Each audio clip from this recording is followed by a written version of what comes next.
नमस्कार, मैं हूं आपके साथ ईशा नेगी। स्वागत करती हूं आप सभी का हमारे इस विशेष कार्यक्रम में। हमारा देश भारत अपने आप में बसी संस्कृति और धार्मिक विरासत के लिए दुनिया भर में विख्यात है। हमारे देश में कई ऐसे मंदिर हैं जिनकी शोभा देखने के लिए देश और विदेश से लाखों दर्शनार्थी आते हैं और यहाँ के मंदिरों की शोभा देख मंत्रमुग्ध हो जाते हैं। लेकिन अगर आपसे पूछा जाए कि दुनिया में सबसे बड़ा हिंदू मंदिर कहाँ है, तो आप भारत के ही किसी मंदिर का नाम लेंगे। लेकिन आपको शायद ये जानकर हैरानी हो कि विश्व का सबसे बड़ा हिंदू मंदिर भारत में नहीं, बल्कि भारत से करीब 4933 किलोमीटर दूरी पर स्थित है और इस मंदिर का नाम है अंगकोर वाट।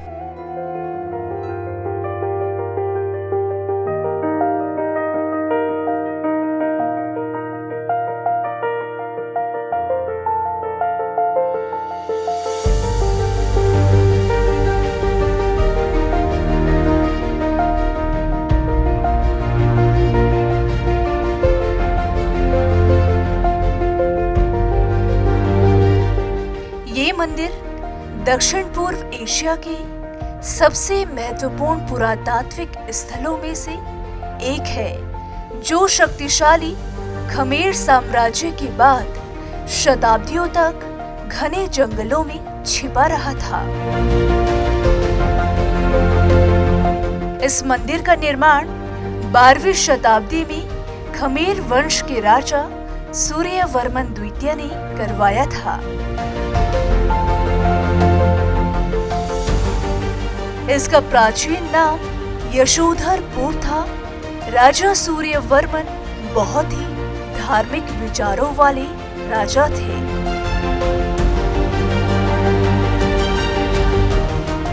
और उनकी आस्था भगवान विष्णु में थी, इसलिए उन्होंने इस मंदिर का निर्माण विष्णु जी को समर्पित करने के उद्देश्य से करवाया था।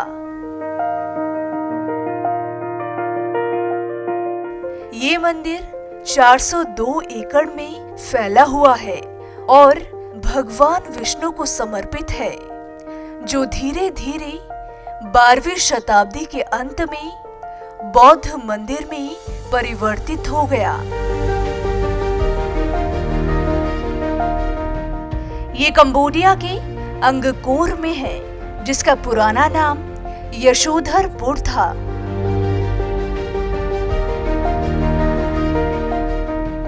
इसका निर्माण सम्राट सूर्यवर्मन द्वितीय के शासनकाल में हुआ था।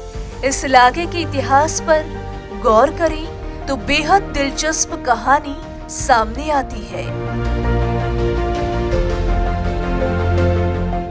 9वीं शताब्दी ईस्वी में जयवर्मन तृतीय कंबुज का राजा हुआ और उसी ने अंगकोर थोम नामक अपनी राजधानी की नींव डाली। उस वक्त अंगकोर को यशोधरपुर नाम से जाना जाता था। राजधानी लगभग 40 वर्षों तक बनती रही और 900 ईस्वी के लगभग तैयार हुई। ये अपने समय में संसार के महान नगरों में गिना जाता था और विशाल भव्य मंदिर अंगकोर वाट के नाम से आज भी विख्यात है। इस मंदिर का निर्माण 1112 ईस्वी में कंबुज के राजा सूर्यवर्मन द्वितीय के शासन में हुआ था, परंतु वह इसे पूरा नहीं कर सके। अंगकोर वाट के निर्माता सूर्यवर्मन द्वितीय ने इतना ज्यादा निर्माण कार्यों में धन खर्च कर दिया था कि देश कंगाली की स्थिति में पहुंच गया। इसका परिणाम ये हुआ कि सन 1150 से 1181 ईस्वी तक देश में ना तो किसी मंदिर का निर्माण हुआ और ना ही कोई शिलालेख लिखा गया। इसके बाद मंदिर का काम उनके भांजे एवं उत्तराधिकारी धर्मेंद्र वर्मन के शासन काल में संपूर्ण हुआ। वर्ष 1431 में सियामी हमले के दौरान कंबोडिया में हजारों देवी देवताओं की मूर्तियां, मंदिर और कलाकृतियों के लिए खतरा पैदा हो गया। सभी ने इन्हें लावारिस छोड़ दिया। राजधानी पर हमले की मुश्किल घड़ी में कंबोडिया के लोगों का बर्ताव हैरान कर देने वाला था। हमला होते ही लोग राजधानी छोड़कर चले गए। किसी ने भी अपनी राजधानी को बचाने के लिए जरा सी भी कोशिश नहीं की, जिसके चलते यहाँ बौद्ध धर्म से जुड़े लोगों का शासन स्थापित हो गया और मंदिरों को बौद्ध रूप दे दिया गया। 16वीं शताब्दी के आगमन से पहले ही अंगकोर का सुनहरा अध्याय लगभग समाप्त हो गया और बहुत से प्राचीन मंदिर खंडहर में तब्दील हो गए। इसी दौरान अंगकोर वाट की संरचना और बनावट को कई प्रकार के परिवर्तनों से भी गुजरना पड़ा। फिर धीरे धीरे पास के वनों की बाढ़ ने नगर को दुनिया की नजरों से गायब कर दिया और उसकी सत्ता अंधकार में विलीन हो गई। नगर भी अधिकतर टूटकर खंडहर हो गए।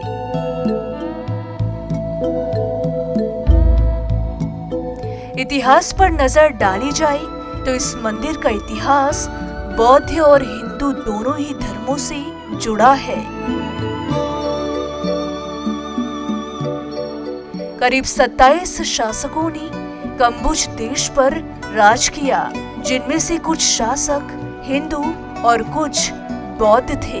यही वजह है कि कंबोडिया में हिंदू और बौद्ध दोनों ही धर्मों से जुड़ी मूर्तियां मिलती हैं। 19वीं शताब्दी के बीच में एक फ्रांसीसी वैज्ञानिक हेनरी महोत की नजर इस मंदिर पर पड़ी और उन्होंने फिर से एक बार दुनिया के गुमशुदा, बेशकीमती और आलीशान मंदिर को ढूंढ निकाला। वर्ष 1986 से लेकर वर्ष 1993 तक भारत के पुरातत्व सर्वेक्षण विभाग ने इस मंदिर के संरक्षण का जिम्मा संभाला था।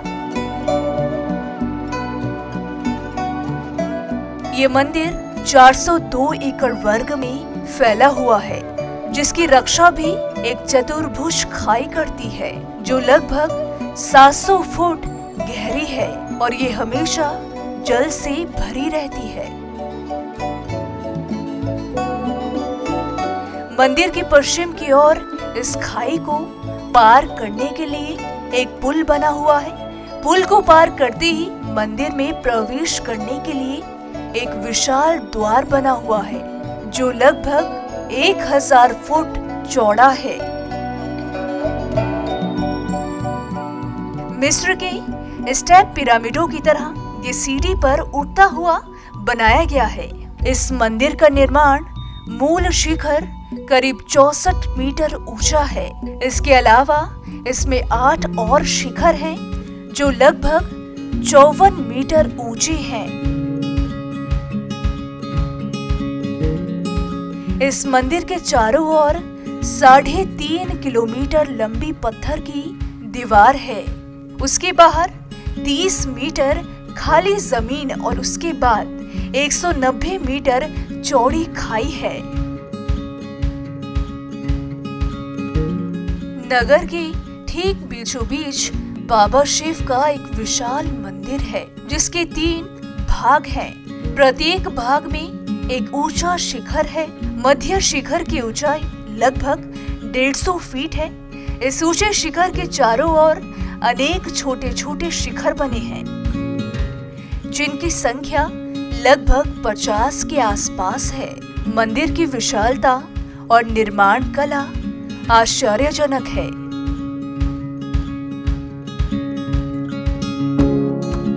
भारतीय धर्म ग्रंथों के लिहाज से देखें तो इसका बेहद विशेष महत्व है। ये भगवान विष्णु मंदिर मेरु पर्वत का प्रतीक है।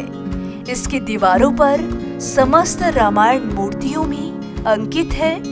साथ ही भारतीय धर्म ग्रंथों के सभी प्रसंगों का सजीव चित्रण है।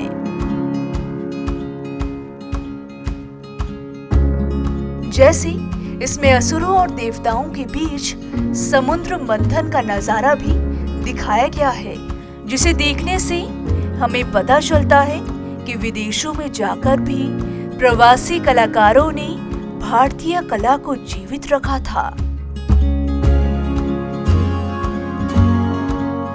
इस मंदिर का जुड़ाव भारतीय संस्कृति से है, इसलिए कहा जाता है कि एक ही दिन में अलौकिक शक्तियों के माध्यम से बना था।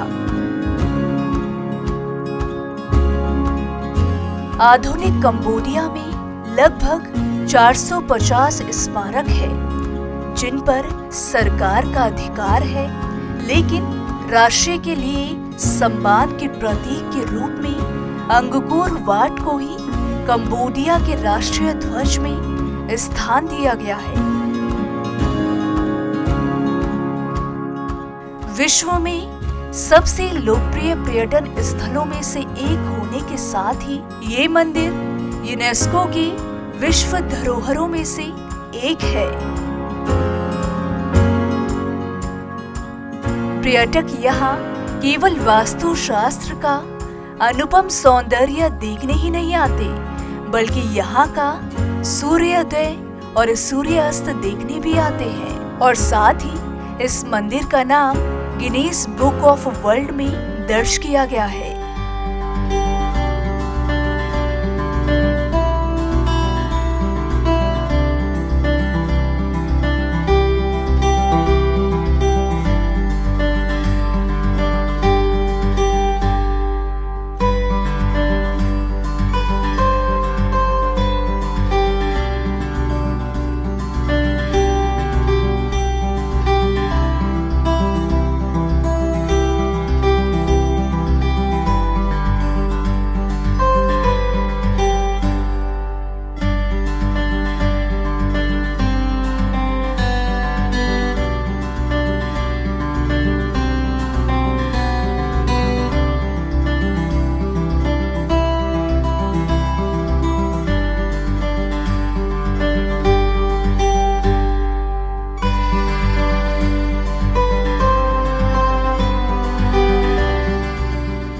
अंगकोर वाट विचित्र इतिहास के पन्नों को पलटती ये ऐसी अद्भुत कड़ी है जो हिंदुस्तान की धार्मिक और सांस्कृतिक जड़ों का विस्तार बताती है। इसका प्राकृतिक सौंदर्य इतना अतुल्य है कि इसे दुनिया के प्राचीन ऐतिहासिक धरोहर में 7वां स्थान प्राप्त है। तो हमारी आज की प्रस्तुति में इतना ही। आशा करते हैं कि आपको हमारी अंगकोर वाट की ये प्रस्तुति पसंद आई हो।